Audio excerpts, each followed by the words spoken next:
and putting two and two together and what I was told, that these guys are serious. Remember when you and I did a show, too, we talked about all of the tactics learned in Iraq and Afghanistan, and even when they were building U.S. cities and claiming it was for training them for the Middle East, you and I both went public and said, hey, Middle East cities and Middle East towns don't look like this. They're training for something. So when they talk about 30,000 drones coming online in a couple of years, they're already there. When they talk about Hellfire missiles, one general told me they have so many Hellfire missiles that basically it's hard to keep them in tow. So I fortunately, Alex, or unfortunately, about 2 weeks ago, maybe 3 weeks ago, had a Predator over me at about less than 100 feet. I was at the car wash, and I know what a Predator looks like, and it's kind of funny because, you know, we had the story breaking that the Air Force is teaching their drone pilots how to basically track people or people of interest. So I guess, you know, until you've had a Predator over you, and I thank God, and I want to thank God for the people that are praying for your safety, Alex,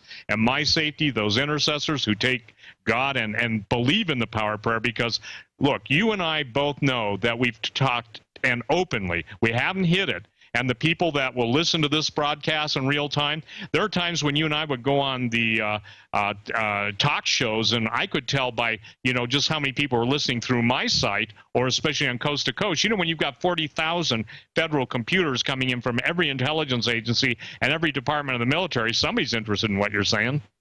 Well, that's right. If we were such kooks, as all this now comes true, they wouldn't be listening. And like you said, sometimes we have about 1 million people visiting INFOWARS every day, but sometimes it'll be tens of thousands of government computers from highly classified domain names, highly classified IP addresses, the geospatial, the CIA, the NSA. They are listening and listening hard. Their eyes are on us for a reason, because a lot of people in the government are actually patriots, and they know what's going on, and a lot of them are assigned to be listening to us. But I think that backfires on them, because now the craziness of all this beginning to come true is sinking in out there with people. But you mentioned drones right up there in North Dakota. Third time the cows have come on the family's property, you know, under common law, you take them after that. Now, they call them rustlers, call in an Air Force Homeland Security drone with the police. They're now announcing they're using them on us. Joseph Farah of WorldNet Daily, drone over his house while he's walking the dog, a police drone. I'm driving into work, see a drone flying over the highway just 3 weeks ago. They've done FOIA requests and found out Homeland Security is watching our site constantly and is very concerned about what we're doing. So this is a foreign globalist takeover. What do you make of the bankers? And then I want to get into your sources and time frames and how they could try to stage this. And in your view, can we avert what's happening?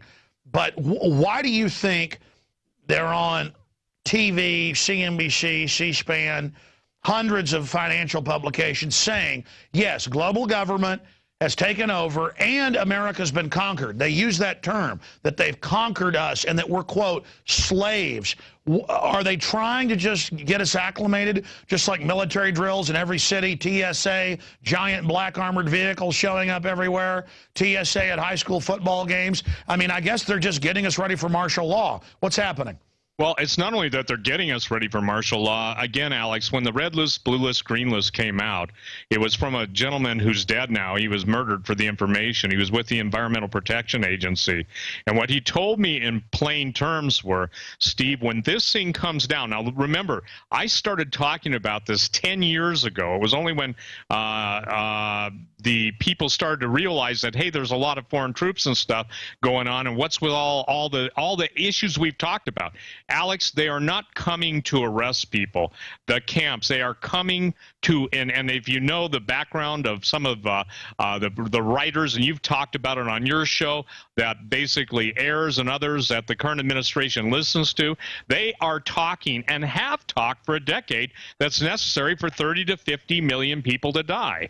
My friend Gary Gary, who gave me the information before he was murdered, said, Steve, the red list at that time was 30 million people. My general friends in special operations told me almost, let's see, probably 7 years ago, that at that time, Alex, there were 425,000 NATO troops in the United States stationed in a lot of the military bases that had been closed down by George Bush Sr. And if you remember, well, that's what's coming out. They've brought them in under NATO and put them in plain clothes with cover jobs as well. The bankers have done an infiltration op with sleeper cells all over the U.S., and that's begun to come out as well. Just like they're using... Sorry, go ahead.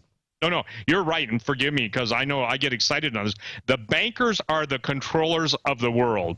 Jesus said the love of money is the root of all evil. My statement following up just and kind of making it easy, the control of money is the control of all evil. These are nothing more than mercenary forces designed to rape, pillage, and plunder. The United States has sold off our technology. We've sold off a lot of our water sources. I.e. Jesse Ventura did one of his series on one of the Great Lakes that was sold to the Swiss, and they have claims to all the water. Again, Alex, we are being pillaged and plundered. $17 trillion was stolen from the American middle class. Now, every day, I must post at least a half a dozen articles of how the middle class is dying and there's no money and people can't feed themselves. Ladies and gentlemen, $17 trillion was stolen by the biggest investment bank in the country, and nobody goes to jail. And absolutely, Corzine gets busted with MF Global and then PFG Best, and nobody goes to jail. And yet, you've got a prison system that has more people probably innocent or small minor crimes in prison because it's big business. Alex, what they're going to do, the bankers are going to initiate the destruction of the U.S. dollar and the euro. They're going to bring on a global currency, and that global currency, the entrance into it and requirement to be able to do commerce in the globalist new world order is the mark of the beast, what the Bible talks about, that no man can buy or sell, save he takes a mark. And now, suddenly, they have in Texas, Department of Defense. In fact, pull this up or new viewers won't believe it, because when I first heard it, I didn't believe it. San Antonio, Dallas, you name it. They have Department of Defense funded program with cameras that watch how much food the kids eat to analyze, and they've got cameras, AI watching them in the schools, hooked into the Department of Defense to study behavior and stuff. They're now getting ready to face scan with a digital photo to buy and sell. You won't get discounts unless you face scan. It's called face deals with Facebook, which they admit's Pentagon run. They are rolling out everywhere the cashless society, shutting down swap meets, shutting down garage sales, Amish, lemonade sales. $2 million school cafeteria camera study creates controversy, and it goes on. It's Department of Defense, running the whole thing. Here in Austin, they make now the kids wear GPS around their necks. I mean, it's all here. It is so diabolical. And the government, I think this is a big deal, in Alabama, California, and other places, are now giving little kids vaccines without parental consent. I mean, that is so illegal, but they just do it. I mean, the government is really moving faster now. And so we've had this soft takeover. You say they're getting closer to a hard takeover.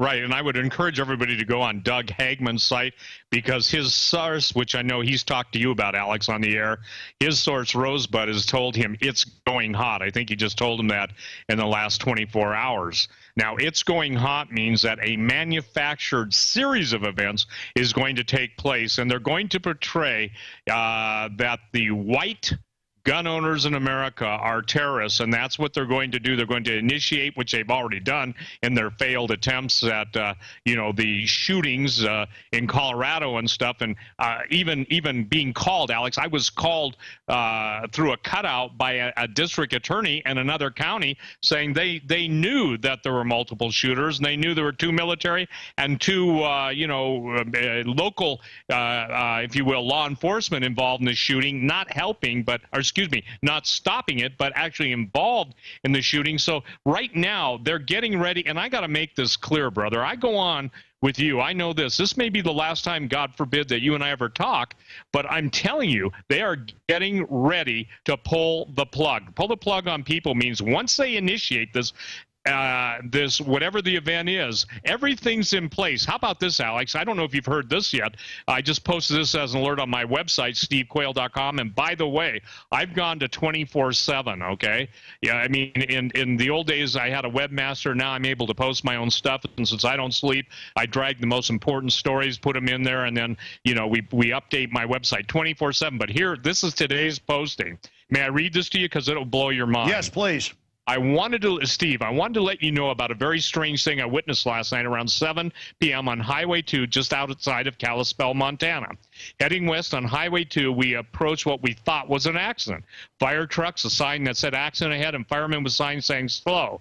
The fire trucks were blocking the right lane, which made you have to go around them, and then you followed directions, which placed you in front of two officers holding digital face recognition cameras. I recognize the camera, Steve, from when I had to go to Homeland Security for my TWIC card in Florida. There was no accident. There were big black vans of Montana State Police cars with Department of Justice below the Montana State Police sign.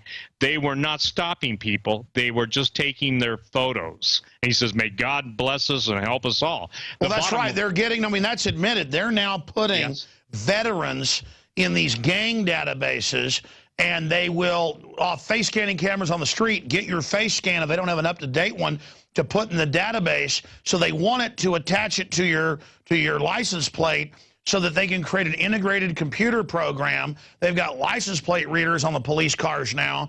I mean, don't the police understand that this technology is for the globalists to enslave us, and that they are collaborators now when they're part of this unconstitutional stuff with the globalists who are as evil as it gets?